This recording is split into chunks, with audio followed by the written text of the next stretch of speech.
Hari ini saya akan menyampaikan firman Tuhan, beriman teguh kepada Kristus. Tema kita 2023 adalah hidup berfokus Kristus. Tahun ini beriman teguh kepada Kristus. Berarti yang mesti menjadi center arah sasaran kita adalah Kristus. Bukan diri kita, bukan berkat, bukan keberhasilan, tapi Kristus. Kalau Kristus kita utamakan, perkara yang lain Tuhan akan berikan sebagai bonus. Mari kita baca Ibrani 12 ayat 1 dan 2 yang berkata demikian. Karena kita mempunyai banyak saksi bagaikan awan yang mengelilingi kita, marilah kita menanggalkan semua beban dan dosa yang begitu merintangi kita dan berlomba dengan tekun dalam perlombaan yang diwajibkan bagi kita. Marilah kita melakukannya dengan mata yang tertuju kepada Yesus yang memimpin kita dalam iman dan yang membawa iman kita itu kepada kesempurnaan, yang dengan mengabaikan kehinaan tekun memikul salib, ganti sukacita yang disediakan bagi Dia yang sekarang duduk di sebelah kanan tahta. Dan sekarang kita berlari mengejar impian, harapan sepanjang tahun 2024 ini. Mungkin harapan saudara adalah karir yang lebih baik, keluarga yang hidup lebih harmonis, relasi yang lebih luas dengan banyak orang, kerohanian yang lebih bertumbuh, atau juga kehidupan yang lebih berdampak menjadi berkat dan karakter makin mirip seperti Kristus. Kita mengejar perkara-perkara yang baik yang ada di depan kita. Dan Alkitab melukiskan bahwa kehidupan Kristen bagaikan sebuah pertandingan. Bertanding untuk meraih kemenangan. Dan kalau saudara lihat seorang atlet melakukan pertandingan, tentu dia akan menggunakan kostum seringan mungkin. Apakah saudara pernah lihat ada atlet lomba lari memakai jas atau pakai helm dan kemudian mengangkat beban 1 kuintal karung beras? Tentu saja tidak pernah. Dia akan meninggalkan semua beban yang ada supaya segera dia mencapai tujuan. Saya percaya ada perkara-perkara yang baik yang Tuhan sediakan sepanjang tahun 2024 mulai dari Januari sampai Desember. Dan untuk itu kita perlu meraihnya dengan iman. Dan apa saja yang harus kita lakukan untuk kita meraih kehidupan yang penuh dengan kemenangan di tahun ini? Ada 3 hal yang saya mau bagikan sesuai dengan ayat tadi. Pertama, kita harus membuang beban dan dosa. Seperti atlet meninggalkan semua beban untuk dia bisa berlari dan tidak menghambat perjalanan imannya.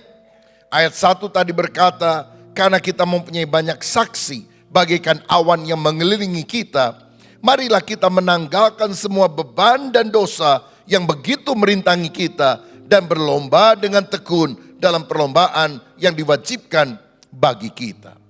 Yang ditinggalkan adalah beban dan dosa. Dosa jelas adalah larangan Tuhan, sesuatu yang tidak berkenan di hati Tuhan, yang tidak cocok dengan Alkitab. Tetapi beban belum tentu dosa. Tetapi beban bisa menjadi dosa bila kita tidak menguasainya. Contohnya, saudara mungkin punya kebiasaan olahraga pagi. Itu kan bagus, bukan dosa. Tapi kalau saudara lebih senang kumpul-kumpul pada hari Minggu, Minggu pagi, naik sepeda, dan setelah itu makan-makan sama teman-teman kita, dan itu menyebabkan kita tidak ibadah, tidak pelayanan, tidak mengejar perkara rohani, maka beban berubah menjadi dosa. Atau saudara suka dengan sosial media, mungkin YouTube, Instagram, Facebook, atau apapun, tidak dosa. Tetapi ketika itu menyita waktu kita sehingga kita tidak lagi membaca Alkitab, kita tidak lagi menggunakan pikiran untuk perkara-perkara yang jauh lebih berharga daripada cuma nonton apa yang di layar YouTube dan sebagainya. Bukankah beban itu bisa menjadi dosa di dalam kehidupan kita? Saudara, tanggalkan beban dan dosa karena itu sangat merugikan. Saya teringat orang Israel pernah masuk tanah Kanaan dan kota pertama yang mereka kalahkan adalah Yeriko. Walaupun secara manusia Yeriko sulit ditaklukkan karena kota ini berbenteng tebal yang mungkin mirip dengan Great Wall di China, saudara-saudara. Walaupun tidak sepanjang itu tentunya. Tetapi orang Israel dengan pertolongan Tuhan hanya bersorak-sorai setelah mengelilingi kota itu 7 hari 13 kali, temboknya runtuh, mereka menang. Dan kemudian mereka melanjutkan dengan mengalahkan satu kota kecil lain namanya kota Ai. Tapi anehnya ketika mereka menyerang kota Ai, orang Israel kalah, saudara. Dan ketika mereka kalah, Yosua sebagai pemimpin Israel merendahkan diri kepada Tuhan, memakai kain kabung, biasanya menaruh abu di atas kepala. Dia bersujud dan berkata, Tuhan, mengapa engkau izinkan kami kalah melawan kota yang kecil saja? Dan Tuhan berkata dalam Yosua pasal 7, berdiri, buat apa kamu bersujud? Orang Israel telah berbuat dosa. Dia telah mengambil barang yang telah dikhususkan bagi aku. Selama engkau tidak membereskan dosa itu, aku tidak akan bersama dengan kamu. Saudara-saudara, rupanya ada orang Israel namanya Ahan mencuri emas, mencuri perak yang tidak boleh diambil oleh rakyat karena semuanya akan dipersembahkan kepada Tuhan. Dan Yosua serta orang Israel lain kan tidak tahu. Tapi saudara tahu dampaknya, satu orang berbuat dosa tidak ditindak, seluruh bangsa Israel mengalami kekalahan. Jadi Tuhan bilang, ngapain kamu doa? Ngapain kamu sujud? Berdiri, bangun. Saudara, doa itu penting, sujud itu penting. Tetapi melakukan firman Tuhan itu jauh lebih penting. Jangan sekedar kita hanya ke gereja, berdoa, bersujud, tapi kita tidak membereskan dosa di dalam kehidupan kita. Dan Tuhan bilang, selama kamu tidak membereskan dosa ini, aku tidak akan berpihak pada kamu. Dan ketika Ahamnya ditangkap, dibunuh, orang Israel langsung menang dalam berbagai peperangan yang lain. Saudara, kita tentu minta tahun ini kita diberkati Tuhan. Tapi segala dosa, perkara yang najis, yang tidak berkenan, kita berdoa, Tuhan cabut itu dari hatiku, cabut itu dari hidupku.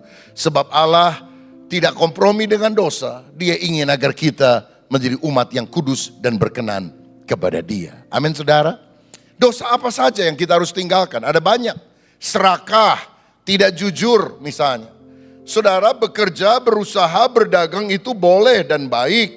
Tetapi harus jujur. Jangan dagang nipu orang sana sini. Saudara bisa dapat keuntungan yang lebih besar. Tapi sekali orang tahu, engkau tidak akan dipercaya seumur hidup. Jangan sekedar saudara pikir, oh saya biarinlah di usaha dagang jurus segala macam cara yang tidak beres. Pokoknya kalau saya ke gereja minta ampun dosa, Tuhan ampuni supaya nanti hari Senin sampai hari Sabtu saya dosa lagi. Itu menghina Tuhan. Kalau saudara kongsian, engkau harus jujur melakukan bagianmu. Jangan apa yang saudara janjikan engkau tidak jujur. Apalagi kalau kongsinya sama orang Kristen, sama orang satu gereja. Kadang-kadang pendeta nggak tahu saudara kongsi dagang sama siapa. Karena nggak beres, berantem sendiri. Dua-duanya nggak ke gereja. Kalau model seperti itu udah nggak usah kongsian, saudara sekalian. Jangan bilang, oh dia kan satu gereja, saya kan nggak pernah menyangka dia begitu. Kalau bikin kongsian, bikin hitam di atas putih. Kalau perlu panggil siapa notaris dan sebagainya. Supaya saudara tiap orang melakukan hakmu. Jangan sekedar, oh saya main percaya saja. Saudara-saudara, mari kita buang segala beban dan dosa. Apalagi dosa yang kita harus tinggalkan. Hubungan dengan kuasa gelap. Ada banyak orang tidak bisa diberkati karena ternyata masih ada landasan bagi setan untuk masuk dalam kehidupan kita. Karena mungkin dulu saudara pernah berhubungan dengan kuasa gelap. Pernah dimandikan air kembang, pernah dikasih jimat. Dan mungkin itu juga titipan dari orang tua kita. Dan kita bilang, oh sebetulnya saya udah gak ingat, udah berapa puluh tahun orang tua juga sudah meninggal. Dan saya lupa di mana itu barang ya, masih ada. Rasanya ada di rumah tapi gak tahu di mana. Saya mau bilang, Alkitab berkata begini, jangan beri kesempatan kepada iblis. Terjemahan lain, jangan beri landasan kepada iblis. Helikopter tidak akan bisa mendarat di atas gedung ini karena tidak ada helipadnya, tidak ada landasan untuk helikopter. Tapi kalau di sebuah hotel, di atasnya itu ada landasan untuk helikopter, maka helikopter itu bisa mendarat di sana. Saudara, ketika Alkitab berkata jangan beri kesempatan, jangan beri landasan kepada iblis. Dia mengingatkan kita, jangan bikin sesuatu yang menyebabkan setan punya hak untuk masuk dalam kehidupan kita. Salah satunya adalah saudara masih percaya kepada dukun-dukun, peramal, orang-orang pintar. Saudara masih punya jimat yang belum dibakar, belum dibereskan, belum dilakukan doa pelepasan. Dan itu mengejar kita dan itu akan merugikan kita. Saudara-saudara, ada banyak orang Kristen bahkan masih percaya kepada tahayul-tahayul. Omongan nenek-nenek tua, padahal yang kita perlu pegang adalah Alkitab, firman Allah. Bukan omongan nenek-nenek tua. Ada orang bilang gini, jangan bikin kolam di dalam rumah, nanti berkat masuk kesedot ke dalam kolam. Mana ayatnya di dalam Alkitab? Kan nggak ada. Kalau lewat jembatan, walaupun suasana sepi, jam 12 malam, mesti klakson. Tidit. Loh kenapa? Mesti punter, permisi sama penunggunya katanya. Jangan duduk di atas bantal, nanti bisulan. Ya memang gak bagus duduk di atas bantal, tapi apa kaitan dengan bisulan? Ada banyak hotel yang ada nomor 1, 2, 3, 4-nya gak ada, 5, 6, 7, 8, 9, 10, 11, 12, 13-nya gak ada. Kenapa? Karena percaya bahwa angka tertentu akan mendatangkan kesialan atau keberuntungan dalam hidup kita. Ada orang mau beli rumah, semua sudah cocok, tiba-tiba tetangganya bilang, kalau menurut saya sih jangan. Kenapa? Letaknya tusuk sate. Carilah yang tusuk konde. Nah saudara-saudara ini kan percaya kepada tahayul. Di alam sadar, bawah sadar kita pikir kalau kita melakukan sesuatu kita akan diberkati. Misalnya arah rumah harus menghadap ke daerah tertentu. Kaca mesti ada di mana. Saya mau bilang hidup kita keberuntungannya tidak diatur. Di mana saudara menaruh kaca di rumahmu. Tapi diatur ketaatan kita kepada Tuhan. Ada orang bilang gini, jangan tanam pohon pepaya di depan rumah, nanti nasibnya payah. Beberapa hari yang lalu saya makan pepaya, istri saya potongkan, sajikan, dan waktu saya makan, aduh manis sekali, enak banget nih. Di mana? Dan dia bilang, ini kan yang mama, jadi mama istri saya, sudah meninggal mungkin 6 tahun yang lalu.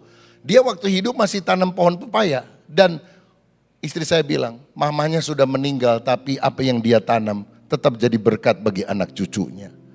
Saudara-saudara, hidup kita tidak ditentukan oleh omongan orang-orang yang tidak takut akan Tuhan. Tapi ditentukan oleh kuasa firman. Pegang firman Tuhan, itu yang membuat kita menang. Kalau ada yang masih ada kaitan dengan kuasa gelap, disadari tidak disadari, saudara bereskan. Kalau enggak, setan akan merugikan hidup saudara. Dosa yang lain yang kita harus tinggalkan antara lain adalah hubungan yang tidak baik kepada orang tua. Tidak menghormati orang tua, itu menutup pintu berkat dalam kehidupan kita. Saya lihat ada orang setelah selesai kuliah, dia usaha A, B, C, D, segala macam dia lakukan. Gak pernah bisa berhasil. Maju sedikit ditipu orang, maju sedikit bangkrut lagi. Dan akhirnya saya bilang, bagaimana relasi kamu dengan ayah kamu? Aduh, saya ini keras, papa saya lebih keras. Dan kami dari dulu berantem, gak pernah bisa damai. Nah saudara tahu itulah yang menutup pintu berkatnya. Karena Alkitab berkata, hormatilah ayahmu dan ibumu. Supaya lanjut umurmu dan berbahagia engkau di atas muka bumi. Ini buy one get one free. Kalau saudara melakukan satu hal, hormati ayahmu dan ibumu, maka engkau dapat 2 hal, panjang umur dan bahagia. Saudara tahu ada 10 perintah Tuhan yang Tuhan berikan melalui Musa, disebut the 10 commandment, dasatita. Hukum 1, 2, 3, 4 mengatur relasi dengan Tuhan secara vertikal. Dimulai dengan perkataan, jangan ada ilah lain di hadapan hadiratku. Dan hukum yang ke-5 sampai 10 mengatur relasi dengan sesama secara horizontal. Dimulai dengan perkataan, hormatilah ayahmu dan ibumu. Yesus berkata, hukum yang terbesar adalah kasihlah Tuhan Allahmu, kasihlah sesamamu. Itu sebetulnya ringkasan dari 10 perintah Allah. Dan kalau kita sungguh menghormati Allah, minta berkat dari Allah, maka kita harus menghormati orang tua. Orang tua kadang-kadang udah tua, udah kayak anak kecil. Omongannya gak mau dibantah, rasa diri paling benar. Tapi ya belajar sabar saudara-saudara. Kan umurnya juga paling sekian tahun yang lagi, berusaha untuk menyenangkan. Tidak harus kita menyetujui semuanya, tapi kita memaklumi apa yang ada. Saya beberapa waktu yang lalu, ada seorang rekan yang punya relasi yang baik dengan saya selama bertahun-tahun di luar negeri, saudara. Dia sakit keras dan waktu saya pakai video call, ngobrol sama dia, anaknya yang nyalakan video call itu untuk papanya karena orang tuanya ada di rumah sakit. Dia masih tanya, Pak Rubin masih suka ke Israel enggak? Suka, saya bilang. Kenapa? Oh, saya mau berangkat, nanti saya mau bawa rombongan ke sana. Karena dia beberapa kali bawa rombongan. Sekarang biayanya berapa? Pakai travel apa dan sebagainya. Ya saya jawab, saudara, karena saya tahu kondisinya sudah sangat lemah. Lalu dia ngomong sama anaknya, nanti papi akan berangkat lagi ya. Anaknya juga maklum, iya pi, sehat dulu ya. Berapa hari kemudian meninggal. Udah gak usah dilawan yang begitu-begitu saudara. Ya, karena mungkin kondisi makin lemah tapi hati, keinginan masih ada. Hormatilah ayahmu dan ibumu supaya lanjut umurmu dan diberkati engkau selama-lamanya. Hari ini kalau ada relasi yang kurang baik dengan orang tua, bereskan. Gimana kalau orang tua sudah meninggal, saudara minta ampun sama Tuhan. Saudara bilang gini, Tuhan, kalau orang tuaku yang kepadanya aku bersengketa, itu masih hidup. Saya mau minta ampun, minta maaf pada tahun baru ini. Saya sungkem, sujud di kakinya, mohon pengampunannya, saya mau. Tapi orang tuaku sudah meninggal. Aku sujud di bawah kaki Tuhan dan berkata, Tuhan, ampunilah saya. Dan biarlah aku punya relasi yang baik dengan orang-orang yang lain, termasuk dengan keluargaku sendiri. Saudara bertobat, dalam bahasa Yunani bertobat artinya metanoia, perubahan pikiran, change of your mind, perubahan cara berpikir yang mempengaruhi perubahan perilaku. Saya yakin kalau di minggu pertama 2024 ini kita mulai dengan pertobatan, membuang beban, membuang dosa. Berkat ilahi tidak akan tertahan lagi, dicurahkan kepada kita karena kita mau hidup berkenan kepada Tuhan. Haleluya. Yang kedua, yang kita harus lakukan supaya tahun ini menjadi tahun kemenangan adalah memandang Yesus. Yang pertama, membuang dosa. Yang kedua, memandang Yesus. Ayat yang kedua tadi berkata, marilah kita melakukannya dengan mata yang tertuju kepada Yesus yang memimpin kita dalam iman dan yang membawa iman itu kepada kesempurnaan. Saudara, kita harus memandang Yesus. Mata, hati, fokus kita harus tertuju kepada Yesus. Jangan teralih. Selama Petrus melihat Yesus, dia bisa berjalan di atas air, dia mengalami mujizat. Ketika Petrus mulai teralih melihat kiri dan kanan, maka dia mulai bimbang dan akhirnya dia jatuh tenggelam. Untung tangan Tuhan diulurkan dan menolong dia. Saya teringat ada kisah Yunani kuno, ada seorang putri yang sangat cantik namanya Atalanta. Dilamar oleh banyak pria, tapi Atalanta bilang begini, aku akan berlomba lari dengan kamu. Dan kalau aku kalah, kamu akan menjadi suamiku. Tapi kalau aku menang, aku minta lehermu dipotong.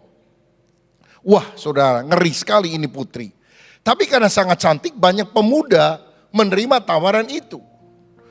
Dan ternyata semua pemuda dikalahkan. Sampai satu kali ada seorang pemuda yang bernama Hippomenes. Dia mengajak adu lari dan putri berkata, oke, tapi kalau kamu kalah seperti yang lain, leher menjadi taruhannya. Dia bilang oke. Jadi lomba itu dimulai dan si putri berkata, kamu lari duluan. Saya kasih deh kesempatan. Larilah Hippomenes dengan kencang. Nggak berapa lama lagi disusul saudara. Waktu sudah berdampingan begini. Si putri bilang leher. Hipomenes mengeluarkan sesuatu dari bajunya. Dia lempar sebuah apel emas. Putri melihat apakah itu benar-benar emas atau bukan. Hipomenes sudah lari. Dikejar lagi.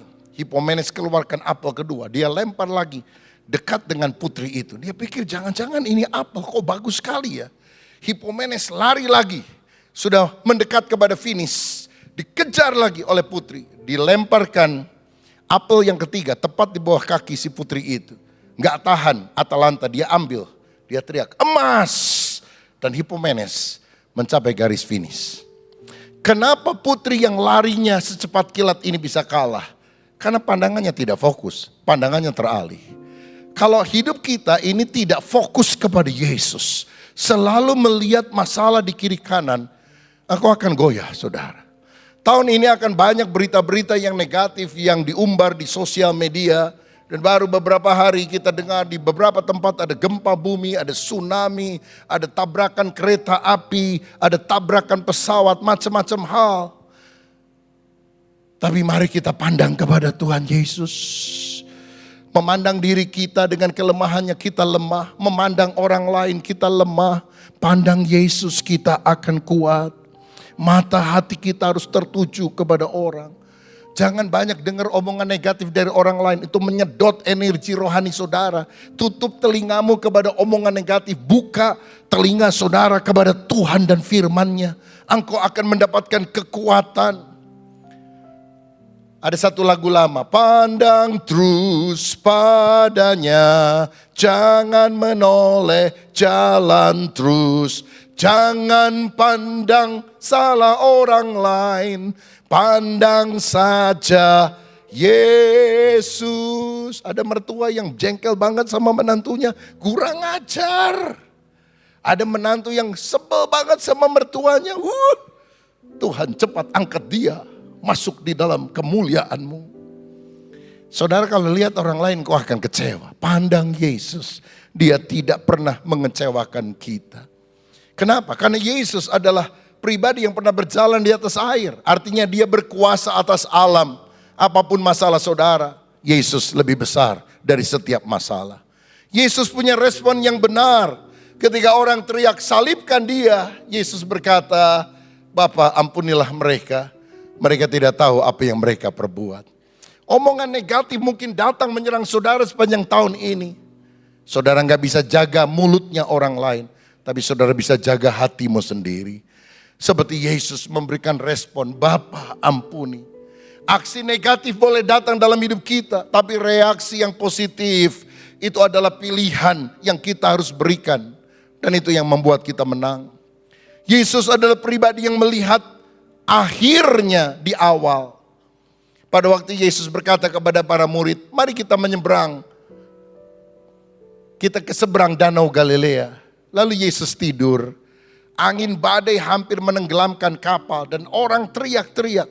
Yesus, engkau tidak peduli kalau kami binasa. Yesus bangun meneduhkan gelora laut. Dan dia berkata, mengapa kamu begitu takut? Mengapa kamu tidak percaya? Kan tidak mungkin ada ayat yang berkata Yesus batal jadi juru selamat dunia. Karena tidak sengaja tadi malam dia tenggelam di dasar danau Galilea. Yesus tahu bahwa mereka akan sampai ke seberang. Yesus melihat akhirnya di awal. Begin with the end in mind. Mulai dari akhir pikiran. Dan hanya Yesus yang bisa melakukan itu. Dia tahu apa yang akan terjadi. Saudaraku, jangan ribut siapa yang akan jadi presiden Indonesia pada pemilihan umum 14 Februari yang akan datang. Mau nomor 1, nomor 2, nomor 3. Tuhan Yesus sudah tahu. Saudara tahu, Yesus tahu hari ini siapa yang akan terpilih. Kita hanya berdoa, Tuhan, orang yang engkau pikir terbaik untuk Indonesia, biar itu yang menang. Suami pilih nomor 2, istri pilih nomor 3 atau sebaliknya, nggak jadi masalah. Ada yang bilang, oh tapi orang di gereja itu pilih nomor 1, karena kalau doa amin, amin katanya. Ya, tapi ini amin yang lain ya, bukan Anies dan Muhaimin, saudara sekalian. Ya terserahlah. Kita hanya doa supaya Yang terpilih adalah yang tetap pegang Undang-Undang Dasar 45, Pancasila, Negara Kesatuan Republik Indonesia, Bhinneka Tunggal Ika. Selebihnya, jangan jadi provokator negatif. Saya lihat di grup WA sekarang, suasananya sudah kurang bagus di banyak tempat, saudara. Jelek-jelekin ini dan sebagainya, untuk memenangkan ini dan sebagainya. Nah saya berkata, itu bukan cirinya orang Kristen. Orang Kristen boleh punya pilihan tapi jangan menjelek-jelekan orang lain. Kita pembawa kabar baik, gospel, good news. Kita bukan pembawa kabar buruk. Siapapun yang terpilih, Tuhan tetap duduk di atas tahta. Dia mengasihi bangsa kita.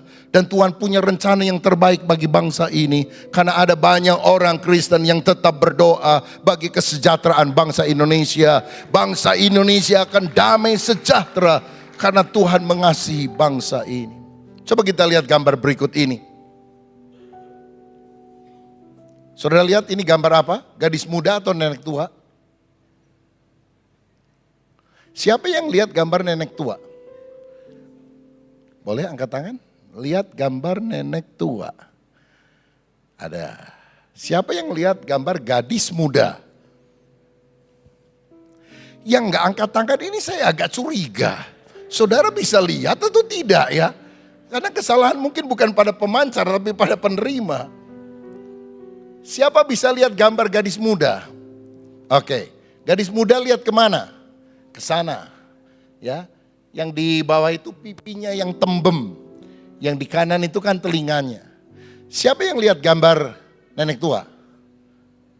Nenek tua, dagunya yang paling bawah, yang merah di bawah. Yang di tengah itu adalah bibirnya, saudara. Ya, bibirnya. Sedangkan hidungnya bengkak begitu ya. Masih belum bisa lihat? Oh, ampunilah Tuhan, mereka tidak tahu apa yang mereka lihat. Ini namanya persepsi, saudara sekalian. Jadi kita bisa melihat satu hal dari kacamata negatif atau melihat satu hal yang persis sama dari kacamata yang positif.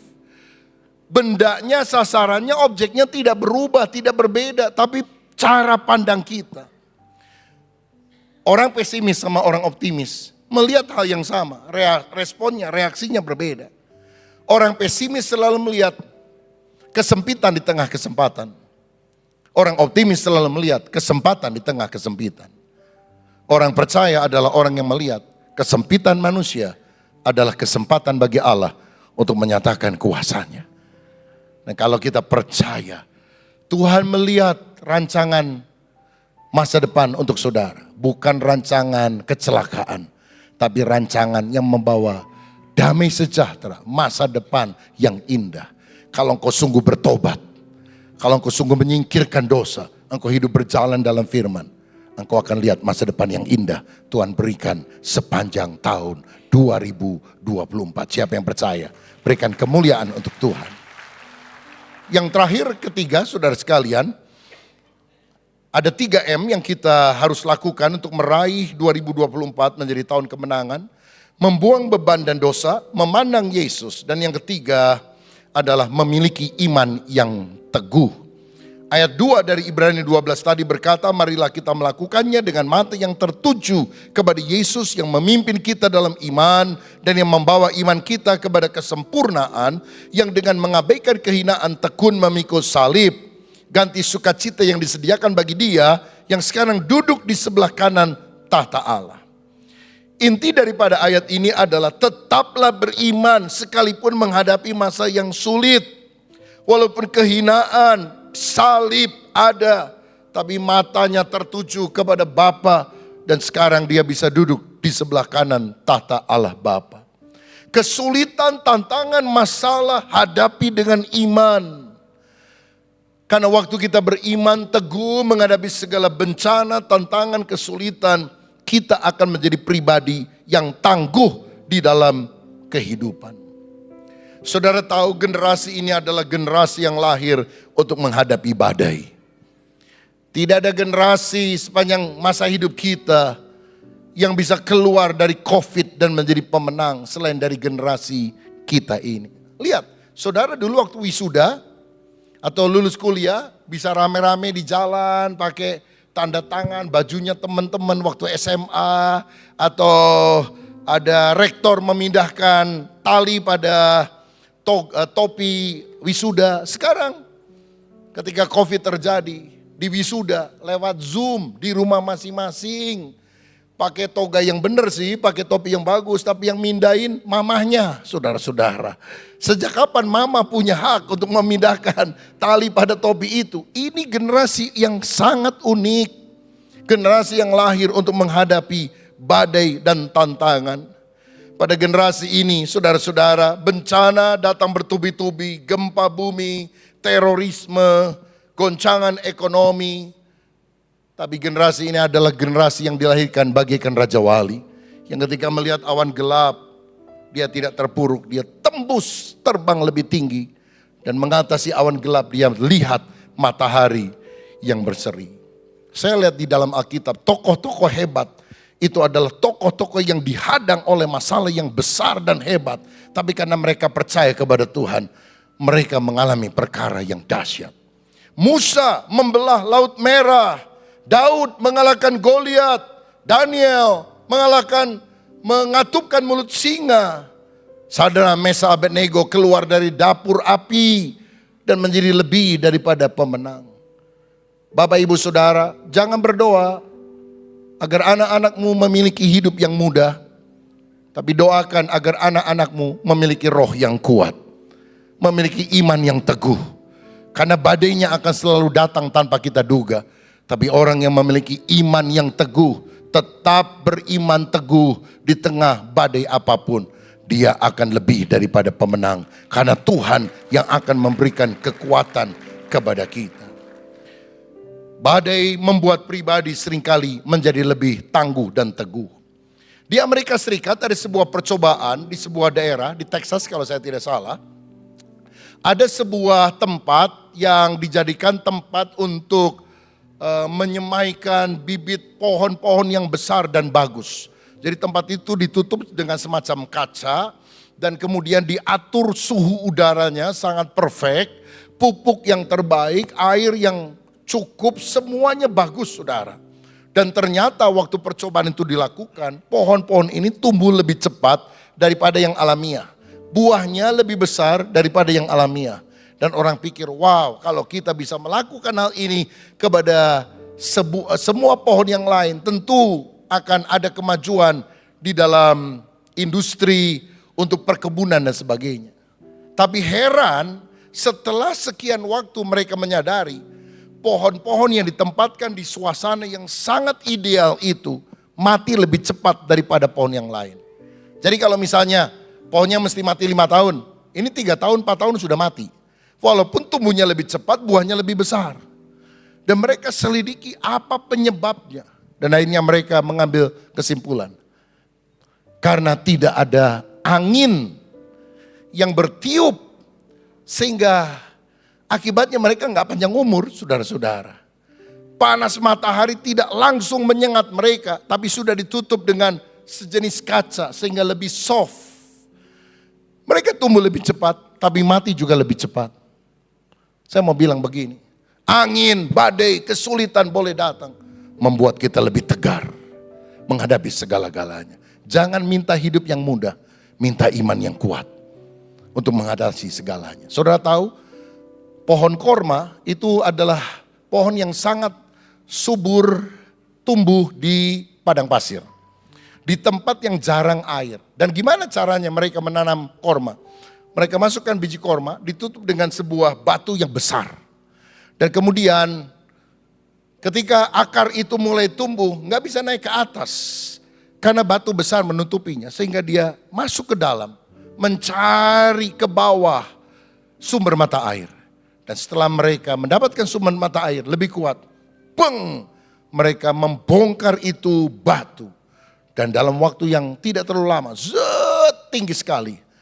Dan buah kormanya manis. Kalau saudara terlalu sering menolong hal-hal yang kecil untuk anak-anak kita, cucu kita, dia gak akan bertumbuh. Izinkan angin tofan, izinkan sengatan panas matahari, izinkan situasi sulit mereka alami. Karena itu yang membuat mereka perkasa. Beriman teguh kepada Kristus. Markus 11 ayat 23 berkata, Aku berkata kepadamu, sesungguhnya barang siapa berkata kepada gunung ini, beranjaklah, tercampaklah ke dalam laut, asal tidak bimbang hatinya, tetapi percaya bahwa apa yang dikatakannya itu akan terjadi, maka hal itu akan terjadi baginya. Miliki iman. Kalau engkau sakit, jangan cuma nangis bilang, aduh Tuhan saya sakit, tolong sembuhkan saya. Tuhan tidak meresponi doa dengan menangis disertai dengan kekhawatiran atau ketakutan. Tuhan meresponi doa dengan iman. Unsur yang harus ada, iman. Bukan cuma nangisnya, boleh nangis, tapi mesti ada iman. Kalau saudara nangis, minta didoakan hamba Tuhan, siapapun, tidak ada unsur iman di sana, enggak akan ada mujizat. Tapi waktu engkau berdoa, bahkan doa sendiri, tapi kalau engkau punya iman teguh, gunung yang besar, Tuhan akan campakkan ke dasar lautan. Dan bagaimana supaya iman kita bisa tumbuh kuat? Ingat, jangan minta hidup yang mudah, minta iman yang kuat. Bagaimana iman itu menjadi kuat? Roma 10 ayat 17. Jadi iman timbul dari pendengaran. Dan pendengaran oleh firman Kristus. Tiap hari baca Alkitab. Nanti habis kebaktian sudah bisa dapatkan di pintu luar ayat emas untuk tahun ini. Jadi semua ayat Alkitab itu bagus. Tapi saudara bisa ambil satu kertas yang sudah disiapkan. Kalau saudara belum mendapatkannya pada 1 Januari. Saudara doa, Tuhan biar ayat ini menjadi petunjuk bagi saya sepanjang tahun 2024. Saudara doa, saudara ambil ayat itu. Bagus atau tidak menurut saudara. Mungkin itu teguran. Atau mungkin itu adalah penguatan. Terima sebagai sebuah patokan bagi kita sepanjang tahun ini. Dan juga ada formulir pembacaan Alkitab setiap 1 tahun ini. Ya, Kejadian pasal 1, 2, 3, 4, 5, 6. Saudara kasih tanda cek setelah saudara baca. Ambil itu, kuatkan. Ini waktunya kita berakar teguh pada firman. Bagi saudara yang sudah matanya agak susah membaca tulisan-tulisan kecil, di aplikasi, di handphone saudara bisa tinggal download Alkitab Suara namanya. Alkitab Suara. Itu ada Kejadian sampai Wahyu dibacakan saudara-saudara. Ya, jadi tinggal klik ya, kita kemana bawa aja itu. Dan itu dibacakan. Kejadian 1, 2, 3, 4, 5. Oh, bersyukur untuk teknologi. Sebetulnya tinggal niatan kita. Mau baca langsung atau mau dengarkan. Iman timbul dari pendengaran.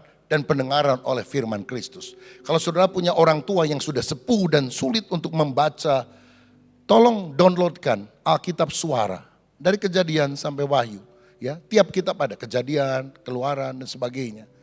Dan kalau mereka tumbuh dalam iman, fokus pada Kristus, pegang firman-Nya, iman memberikan kemenangan. Dan saya percaya kalau tahun ini kita bersandar kepada Roh Kudus, man's power sangat lemah, God's power tanpa batas. Seperti Daud yang tidak dihiraukan oleh keluarganya, enggak dinilai, enggak dianggap. Tetapi 1 Samuel 16 ayat 13, ketika Samuel mengambil tabung tanduk dan mencurahkan minyak urapan atas kepala Daud. Sejak hari itu berkuasalah Roh Allah atas diri Daud. Daud kemudian mengusir setan yang sedang menyerang Saul. Dia main kecapi, iblis undur daripada dia. Dan pasal berikutnya, dia mengalahkan Goliat. Karena ada Tuhan yang memberikan urapan. Firman dan Roh Kudus. Hidup dalam roh dan kebenaran. Itu akan membuat kita perkasa. Kenali kebenaran melalui Alkitab. Tapi biar Roh Kudus kuat dalam hidup kita. Kalau saudara tahu firman, engkau tahu target yang harus dicapai. Kalau engkau penuh Roh Kudus, engkau punya roket kemampuan untuk mencapai target itu. Ketahui targetnya, miliki roketnya, kemampuan, firman, Roh Kudus.